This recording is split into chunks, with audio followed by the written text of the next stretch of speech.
Olu lusasazo ngqo lwendaba kumagumbi ethu osasazo kwikomkhulu le-SABC e-Auckland Park eRhawutini nazo ziphambili ngokuhlwa. Apho sinomasipala benkazathi bobambiswano sinazo ingxakanyana zoba singabethi ngasingqisinye. Inkulu baphathiswa yephondo laseMpuma Koloni Oscar Mabuyane uthi iyantlukwano kwanongquzulwano lorhulumente ubambiswano komasipala yenye yonobangela bolawulo olutenxileyo lwemali komasipala beliphondo. Sisebuhlungu nangoku asikakwazi ukwamkela into esivayo ingathi ngathiwa kuyaxoxa. Iza kubanjwa ngomhla wama-25 kule imi inkonzo yokuthi indlela-ntle kumdlali wasesuswini weBafana Bafana neMamelodi Sundowns uJayden Adams eStellenbosch eNtshona Koloni. I'm so stressed. I'm excited and stressed at the same time. We know that Spain is one of the best teams in the world. Kuza kushiyana umama ukondla ngentsimbi yesithoba ngokuhlwa nje phakathi kweFrance neSpain kumdlalo phambi kwamagqibela kankqoyi kwitumente yendebe yeFIFA eDallas eMelika. Molweni emakhaya, khongozelani uvimbo esinilungiselele wona ngokuhlwa nje. Inkulu baphathiswa yeMpuma Koloni Mnumzana Oscar Mabuyane uthi iyantlukwano yezopolitiko komasipala abalawulwa ngentlanganisela sesinye sezizathu ezenza kube nzima ukuqubisana nokusetyenziswa gwenxa kwemali kwiphondo. Umabuyane bethetha nabamajelo endaba kulandela intlanganiso karhulumente wephondo enjongo zayo ibikukushukuxa isigqibo sikanondyebo kazwelonke sonkonya isabelo-mali komasipala bangathobeli umthetho wokulawulwa kwemali komasipala. Phondo uthi ukubanjwa kwesabelo somasipala kunganefuthe elibi kubahlali ukuba kuthathelwa ngqalelo. Kubhengezwe ukuba ngabasebenzi abangaphezu kwe100 abahlwayiweyo ngezityholo zokusebenzisa gwenxa imali yomasipala ephondweni. Kumemelelwa ukuba iikomiti ezijongene nee-accounts zomasipala zisebenzisana ukuqinisa urhulumente nokunciphisa ukusetyenziswa kwayo gwenxa. Apho sinomasipala benkazathi bobambiswano sinazo ingxakanyana zoba singabethi ngasingqisinye nangokufuthelana ngendlela efanayo ngemibono nangokwenza kuba abantu baza nemibutho yabo izicwangciso zemibutho yabo kumasipala wobambiswano. Noxa nje urhulumente wephondo esamkela isigqibo sesebe lezezimali, kodwa uthi ukuba igcinwe ixesha elide omasipala bangahlangabezana nemingeni equka ukuziswa kwenkonzo eluntwini.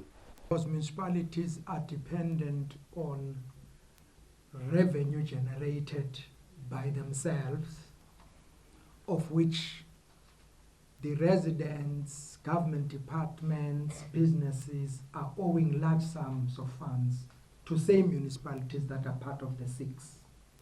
Urhulumente wephondo ubhengeze ukuba umasipala ombhaxa Buffalo City kwakunye nomasipala iPort St Johns sebezifakile izicwangciso zamanyathelo kunondyebo kazwelonke kwaye bangasifumana isixa-mali kungekudala. Ndingusidima Mfeku kwiindaba ze-SABC ndikuGompo City. Isebe lemisebenzi yoluntu nesiseko zophuhliso kwakunye necawa yamaNazarethe lisungule uphando malunga nokudilika kwesakhiwo kwilali yasebuhleni eNanda kumantla seThekwini. Kamarhamenta Sibhozo wale nkonzo athi afumana umonzakalo ze abalekiselwe esibhedlele ngomvulo emva kokudilika kwesakhiwo. Indawo lapho amalungu ebandla ayisishiyagalombili limele khona ibivaliwe njengoba uphenyo ngokuwa kwesakhiwo luqhubeka. Ibandla lamaNazaretha lithi abantu abane kulaba abaphuthunyiswe esibhedlela sebephumile esibhedlela. Kuthi abane abasele basathola ukwelashwa kanti umuntu oyedwa okulindele ukuthi ahlinzwe. Sibonga ukuthi umhlonishwa lo Ngqongqoshe uMcPherson ufikele lapha indlela sengayo lapha siyathola ukuthi izosikhulisa ngoba into ayikhuluma nestatement sakhe siyasakha. Kusho kusukela manje sikasebenzisana siye phambili ukuze sifunde phela ngoba empilweni yonke umuntu uyafunda. Kodwa njengoba sikhona lapha siyikhaya siyafisa ukubona ikhaya leli lithuthuka liya phambili. Umnyango uthi ulinde ulwazi oluvela kumasipala weTheku mayelana nezinhlelo zokwakha kanye nemvume yokwakha esontweni. On the issue of plans, permissions, those are issues we obviously have to deal with in relation to the municipality, as they are the custodians of that part. And And I think the question illustrates the problem that we have, is that you have various spheres of government involved in different parts of the value chain in the built environment, which we are ultimately the custodians for. Now we should be able to have line of sight of that. So uMcPherson uthi umnyango uzothumela nethimba lonjiniyela ukusiza isonto ngokwakha. NginguNonhlakanipho Magwaza, izindabeni ze-SABC eThekwini. Abanye abahlala abadikwe yokosa eGauteng bathi basajongene nemingeni yokungahanjiswa kwenkonzo nakubeni usodolophu uMnumzana Dada Morero waphehlelela ibutho lomabizwa sabela iBomb Squad ukukhawulelana nale mingeni. Isixeko saseGauteng asindanga kwingxaki zokuhanjiswa kwenkonzo. Iyo loo nto usodolophu uMnumzana Dada Morero waseka ibutho lomabizwa sabela iBomb Squad elinabo babesakuba ngamagosa kwamasipala, iinjineli noosopolitiki phakathi kwamagosa. Ingxaki yokuphela kwamanzi, imingxunye emgwaqweni, izakhiwo ekuhlalwe kuzo ngenkani nobumdaka zezinye zenziko ezisontsulu sabahlali baseGauteng. Bomb Squad, it is not working for the residents of Gauteng. Literally, it was used as a way of looting the government money, because the people that are in place, they are the same old people that have been in position of power. For me, we need to see in real life the manifestation of what these people are proclaiming to be helping the people with. Because potholes, it's just degenerating. It's not going anywhere. I'm a student. Sometimes I might be affected when it comes to water crisis and electricity. Nakubeni imikhulu imingeni isixeko saseGauteng esijongene nayo likhona ithemba lokuba zizakujika izinto.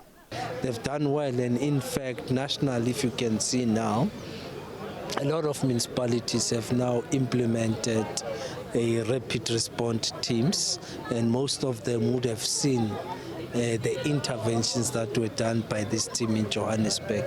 Nomhlaluki wezopolitiki uyanqwala ukuba noko akusafani nakuqala. The Bomb Squad has seen some drastic improvements in the city, more specifically in respect of the application of bylaws. The streets of Johannesburg are looking a bit cleaner. Umnumzana Morero umile kwelokuba ukucoca kwesixeko saseGauteng kuza kuqiniswa ngenkxaso yomabizwa sabela iBomb Squad. Umongameli waseZimbabwe uEmmerson Mnangagwa udibene nokumkani uMisuzulu kaZwelithini kunye nokumkani Ndamase eHarare. Le nhlanganiso yinxalenye yokufumana izisombululo kwimingeni yokufudukela kweli kwabemi bamanye amazwe. Oku kulandela uqhankqalazo lwakutshanje kwiindawo ezithile zoMzantsi Afrika oluchasani nabaphambukile abangenawo amaphepha-mvume, nto leyo ephembelele ukungavisisani phakathi kwabemi boMzantsi Afrika kunye nabemi bamazwe angaphandle. Of the Kingdom of the Zulus. He came here with a very powerful delegation, which also included King Ndamase of the Amapondo Kingdom in South Africa. They are all from Eastern Cape, KwaZulu-Natal. This is the area where there's been some tension, some upswell of activity as weaponized poverty makes Africans fight against each other. We are here to make sure that there is peace, there is harmony between these nations. That's what we are here for, to support the king, to make sure that the dream of the king is a success. To the viewers, to the media, we would like to say our visit in Zimbabwe, it was a good visit. We had a warm welcome from the president. We therefore think that from now onwards, the bond on traditional leadership of this nation and the traditional leadership of South Africa will make peace and harmony within the African continent. Indibano ezifanayo ziqhubeke nakwamanye amazwe.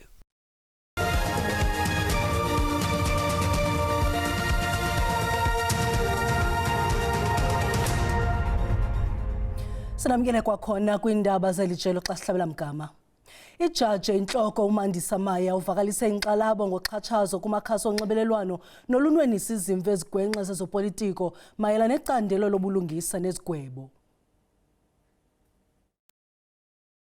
Nkomfa ingungelanise omakhwekhwetha benkokheli kwezomthetho ukuqala imingeni kwiinkqubo zezobulungisa ukuze kudywineleke ukuthatyathwa koxanduva nokugcinwa kwentembeko. Kambe ke gabula izigcawu kule nkomfa uyijaje intloko uMandisa Maya uthethe ngoshicelelo lwe-audio elumkisa ngeenkcukacha ezingachanekanga ezisasazwa kumakhasi onxibelelwano ezijolise ekutenxiseni iintshukumo zenkundla. Restraint does not mean institutional silence in the face of misinformation about the functioning and role of the courts.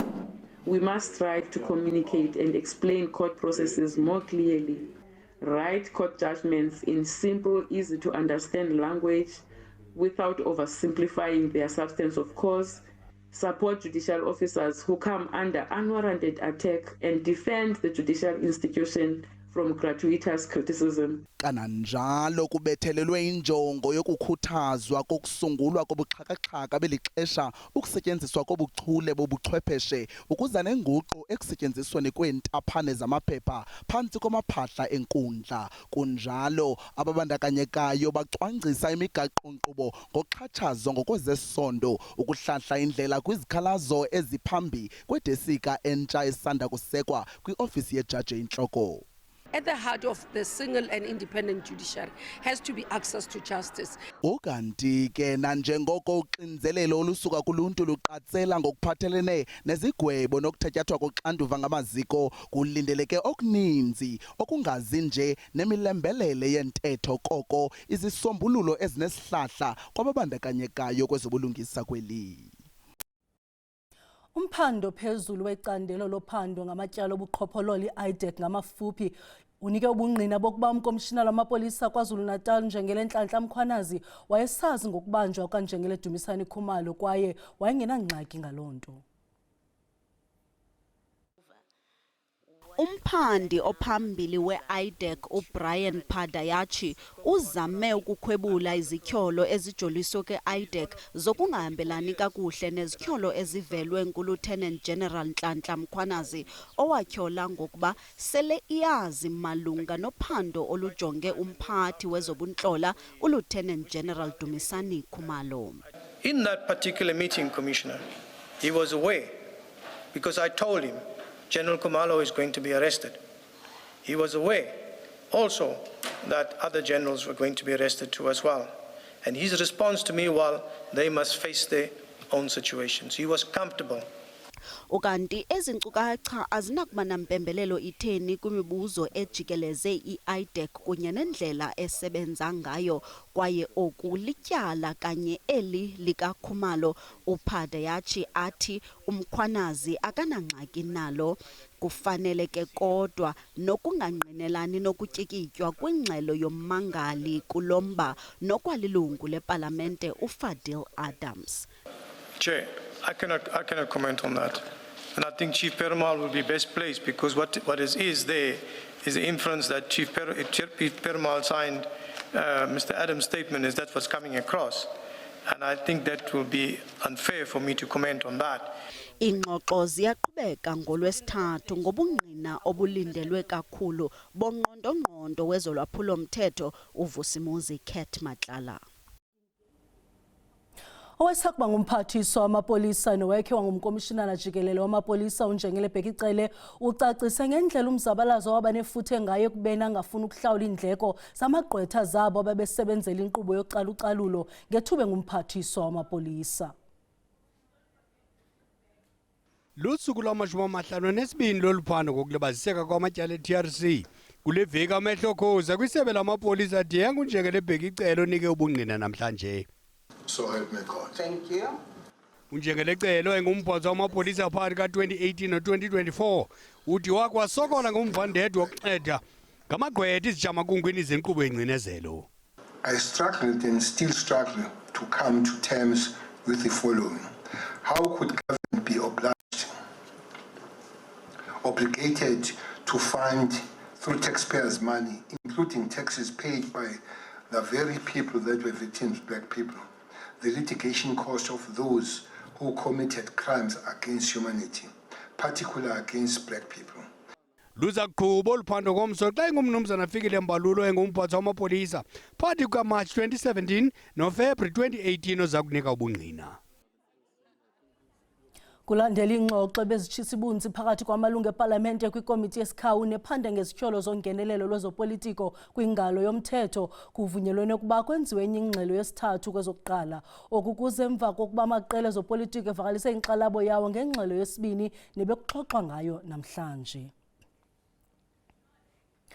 Abahlali baseCalcutta eMkhuhlu eMpumalanga bamemelela kuphandwe abolawulo lwesikhululo samapolisa sasekuhlaleni oku emva kokuba kudutyulwe kwabulawa abantu abane kule ndawo ngempelaveki. Esi sithwakumbe silibeka kuma-37 inani lokubulawa kwabantu ngokungenalusini eCalcutta ukuqala ngoJanuwari. Kuquke yangummandla kafayayo ukukala ngoJanuwari sele bengama-37 abantu abadutyulwe babulawa. Kunjalo akukabanjwa mntu. Amaxhoba amva nje agraywe ngeembumbulu. Ngamakhoba embumbulu angaphaya kwama-60 acholwe kwindawo yexhwelo. To be outside by 8 o'clock or 7 o'clock, we are afraid even to walk. If you are working far around Khuhlu, we are afraid even to come back at home. Kungcono sivalwe isikhululo sabo samapolisa. Sapho luka Midwell Maluleka lusaqhelekile emphefumlweni emva kokuba ilungu lalo laxhilwa ze labulawa phambi konina ngo-April. Ababulali abakabanjwa. What is so sad, we even tried to get the perpetrators. We gave them information. They failed us. They did not do their job. In short, I don't know why do we still have got what is called the Calcutta police station. Ukhuseleko loluntu tyelele intsapho eziphantsi kwelifu elimnyama. If we say we have recorded this number of cases, particular murders, with no breakthrough, what tells you about the station itself? Isa anikwetiya kube ngolwesihlanu ukuba anike ingxelo kurhulumente wephondo. Abafi baza kungcwatywa ngomgqibelo. Inkonzo yesingcwabo yomdlalo ebeqaqambile weBafana Bafana neMamelodi Sundowns uJayden Adams ilindeleke ukuqhubeka ngomhla wama-25 wale nyanga eStellenbosch. Amazwi ovelwano aphokokile nanjengoko uninzi lukhumbula italente negalelo lakhe kwezemidlalo. uJayden Adams inkwenkwezi ibiqaqambe ngokwahlukileyo kwibhola ekhatywayo yeli umdlali wasembindini kwiqela lesizwe lebhola ekhatywayo iBafana Bafana kanye namaSundawana ufumaneke ehlanzelwe liselwa kwikhaya lakhe eKapa kule mpelaveki.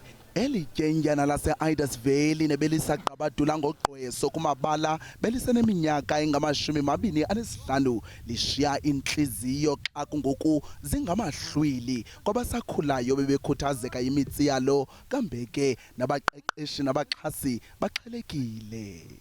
Sive kabuhlungu kakhulu ukushiywa nguye sibona amakhasi onxibelelwano ibiplay bidlala kakuhle kakhulu besibukela kuyo naku-World Cup. Lo gama la ngamabala ase-Idas Valley eStellenbosch nalapho iqela lokuqala nqa uAdams awazibandakanya nalo iStellenbosch United FC lizinze khona. Kunjalo nje abaxhasi bamkhumbula ngeengcebiso zakhe kwimiba yophuhliso kwezemidlalo. Kananjalo umhlali waseKhayamandi phantsi kweStellenbosch naye uzityande igila ngale ntlungu yokuhlanza kweselwa kwabelithemba lokuqinisekisa ukufezeka kwamaphupha kwabasaze ngobuso elizweni. Ngumuntu othobekileyo discipline and then ebonaka sayiba okay isakhono sakhe sisaqhubeka futhi phambili njengomuntu omncane. Ukanti ke inkcukacha ngeenkonzo zesikhumbuzo ziza kubhengezwa kungentsuku zatywala nxe zizwe bezisangqamla kwincindi yobuchule nobugcisa bukaJayden Adams. Bambi bathe kuyaxaxa ngoba bengekadinwa engafanelanga ukuphunyuzwa kodwa isithwakumbe sisikhumbuzo sokuba amagunya noluntu ngokubanzi lungadinwa ukuxhasa italente yolutsha ukuze ingafihlwa zizehlo zamangomso angaziwayo ingaqaqambanga ezizweni. Kwezemidlalo iFrance neSpain ziza kuhlaziya ukhuphiswano lwazo kumdlalo wandulelo wamagqibela kankqoyi wendebe yehlabathi yeFIFA ka-2026 eDallas ngokuhlwanje. Olunquzulwano impinda yomdlalo wandulelo wamagqibela kankqoyi weEuro ka-2024 kunye nowamanqam weNations League ka-2025. Kanti ke ngomso kuza kugagana ingwene ngonyama kunquzulwano lwesemifinal yesibini phakathi kweentshatsheli ezikhusela iArgentina neNgilane. Yomibini lemidlalo iqala ngentsimbi yethoba ngokwamaxesha eli. Sibulele mawethu ngokusiboleka indlebe senikhumbuze zangomso ziza noxa bethu ngesiZulu busuku benzulu.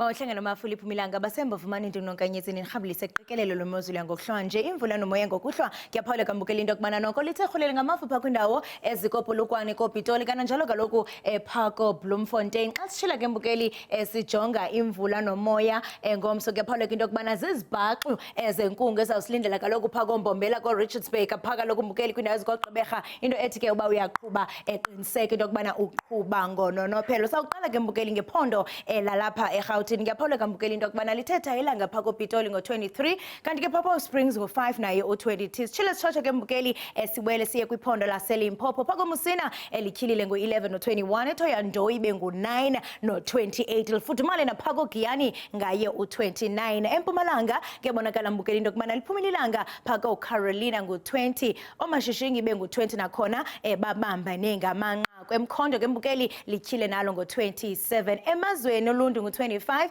kanti ke phaa iRichards Bay ibe ngu-26 eThekwini ngu-14 no-22 Port Shepstone ngu-13 no-23 Phako Mgungundlovu ngu-7 no-25 kanti ke mbukeli sithile sitshotshe singene phakathi ezenzweni Phako Mthatha ngu-8 no-22 eQonce ibe ngu-11 no-18 koMakhanda ngu-10 no-18 okomani ibe ngu-4 no-22 sithile sitshotshe ke mbukeli sijonge phaa emangalisweni phaa eNtshona Koloni ko-Ashroom ngu-5 no-19 kona ke kubande koMossel Bay ngo-11 no-17 kanti phake mbukeli koWorcester liyabanda nakhona nguQanda Qox koLinesberg into ethi ke qhaqhazelisa amazinyo emhlakononi ke mbukeli koKuruman ngu-3 no-22 Upington ibe ngu-3 no-24 iKimberley ibe ngu-2 na-22 singene phakathi ke mbukeli phaa kwiphondo laseFreystata kwiindaba ezixananazileyo phaa koPhumleni lithande ukuphola ke mbukeli ngaye u-2 no-20 liqhaqhazelisa amazinyo ke mbukeli phaa koKroonstad ngo-3 no-21 siye ke mbukeli phaa kwiphondo lase-Northwest kuyaphawuleka mbukeli into yokubana phaa koRustenburg u-25 kanti ke mbukeli koVryburg